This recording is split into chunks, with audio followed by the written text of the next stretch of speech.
नमस्कार. आज मी दुधी भोपळ्याची कुकरमध्ये झटपट होणारी हिरव्या वाटणाची भाजी बनवणार आहे.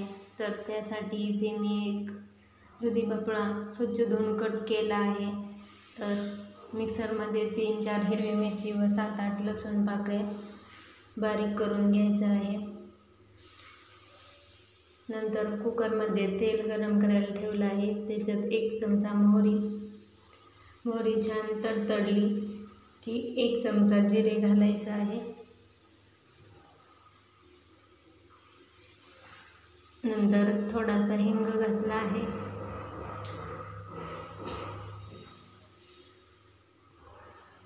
नंतर मिक्सरला बारीक केलेले हिरवी मिरची व लसूण छान असा परतून घ्यायचा आहे.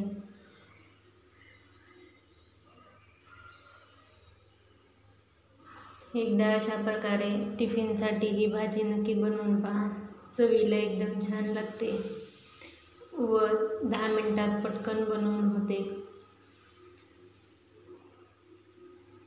नंतर अर्धा चमचा हळद घातली आहे.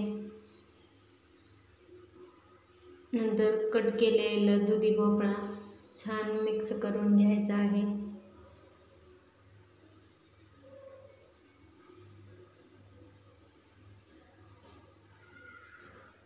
व्यवस्थित हलवून घेऊया.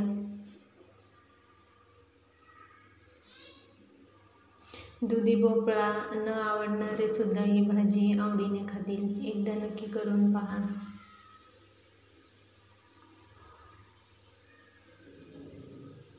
नंतर चवीनुसार मीठ घातलं आहे. मिक्स करून घेतलं आहे.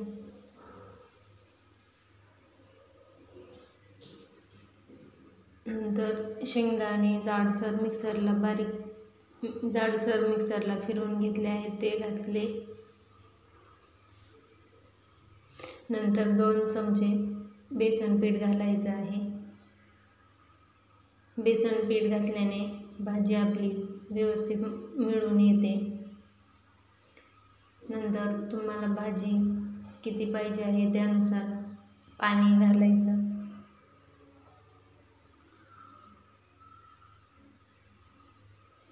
नंतर वरून भरपूर चिरलेली कोथिंबीर घातली आहे. व्यवस्थित मिक्स करून घेतलं आहे व कुकरचं झाकण लावून मिडियम गॅसवर 2 शिट्ट्या करून घ्यायच्या आहेत. नंतर पाहू शकता 2 शिट्ट्या झाल्या आहेत व भोपळा आपला व्यवस्थित शिजला आहे. दुधी भोपळा लवकर शिजतो, त्यामुळं 2 शिट्ट्यामध्ये चांगला शिजतो. नंतर मी एका बाउलमध्ये काढून घेत आहे. तर व्हिडिओ आवडला असल्यास लाईक करा, शेअर करा व सबस्क्राईब करा. धन्यवाद.